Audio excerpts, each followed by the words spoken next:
चंदवाड़ी पूर्व केदार सभा अध्यक्ष केदारनाथ। मैं बार बार शंकराचार्य जी द्वारा भी जो सोने का प्रकरण उठाया जा रहा है और पूर्व में तीन पुरुष समाज के द्वारा भी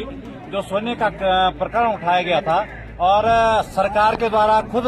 ये स्टेटमेंट दिया गया था कि गर्भगृह को केदारनाथ के गर्भगृह को स्वर्ण मंडित किया जा रहा है और आज उस सोने पे ही एक आंच आ रही है कि केदारनाथ को बदनाम करने के लिए, इस केदारनाथ तीर्थ को बदनाम करने के लिए, इस ज्योतिर्लिंग को बदनाम करने की जो बात सरकार के द्वारा की जा रही है, जहां तक बात उसकी है, कहते हैं कि हिंदू खतरे में, लेकिन हिंदू खतरे में नहीं है, हिंदुओं का धर्म खतरे में है। इस सरकार के द्वारा हिंदुओं के धर्मों पे अतिक्रमण किया जा रहा है। यहाँ पर बात इस सोने की हो रही है जो सरकार द्वारा कहा गया है कि गर्भगृह में सोना लगाया गया है और आज जब जांच की बात आती है, हमने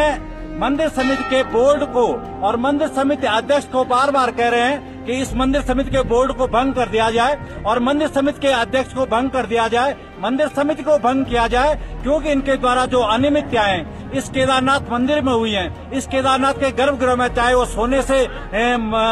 सोने की प्लेटों के संबंध में हुई हो या सोने के 228 किलो जो सोना है उसके उसमें हुई हो या 523 प्लेटें जो बनाई गई हैं उस सोने की उसके संबंध में हो, या गर्भगृह का जो चांदी है जिसमें पहले चांदी की प्लेटें लगाई गई थी, वो चांदी कहाँ है, वो सोना कहाँ है, और उसकी जांच सरकार से हम बार बार कह रहे हैं, लेकिन सरकार उस पर जांच बिठाने को तैयार क्यों नहीं है। बड़ा हास्यास्पद विषय है कि मंदिर समिति के अध्यक्ष जी कहते हैं कि ऐसे संस्थाओं की जांच की जाएगी जो केदारनाथ के नाम पे डोनेशन चंदा लेते हैं, लेकिन हम बार बार कह रहे हैं कि मंदिर समिति की जांच की जाए, मंदिर समिति के बोर्ड की जांच की जाए, मंदिर के गर्भगृह में जो सोना लगा इस बोर्ड के द्वारा, इस मंदिर समिति के द्वारा, उसकी जांच की जाए, सोने के प्रकरण की जांच की जाए, कलश के सोना जो नेपाल के नरेश जी ने चढ़ाया था उस कलश के सोने की जांच की जाए,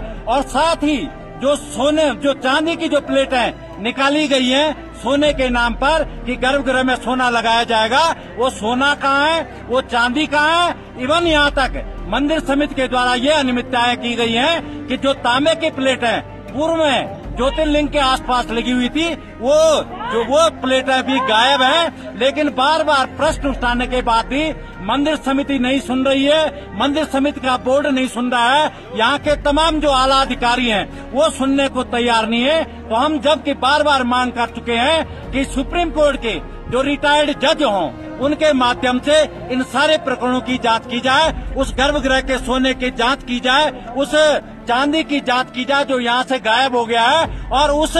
कलश प्रकरण की जांच की जाए जो यहाँ से गायब हो गया है। लेकिन बार बार अभी इस प्रकरण की जांच कराने के बाद भी आज मंदिर समिति के अध्यक्ष कह रहे हैं जो मेरे लिए बड़ा हास्यास्पद हो रहा है और हंसी आ रही है ऐसे मंदिर समिति अध्यक्ष पे, ऐसे बोर्ड अब आरोप लगा रहा है मंदिर समिति पे, और मंदिर समिति का अध्यक्ष कह रहा है कि ऐसे संस्थाओं से की जांच की जाएगी जो केदारनाथ के नाम पे डोनेशन चंदा लेते हैं। और हम बार बार कह रहे हैं कि मंदिर समिति के बोर्ड की जांच की जाए, मंदिर समिति के अध्यक्ष की जांच की जाए, पूरे प्रकरण चाहे वो सोने का है, चांदी का है, कलश का है, सबकी जांच की जाए। इन्हीं शब्दों के साथ मैं पुनः कह रहा हूँ कि एक बार सुप्रीम कोर्ट के जो रिटायर्ड जज हैं उनसे इन सारे प्रकरणों की जांच की जाए। धन्यवाद।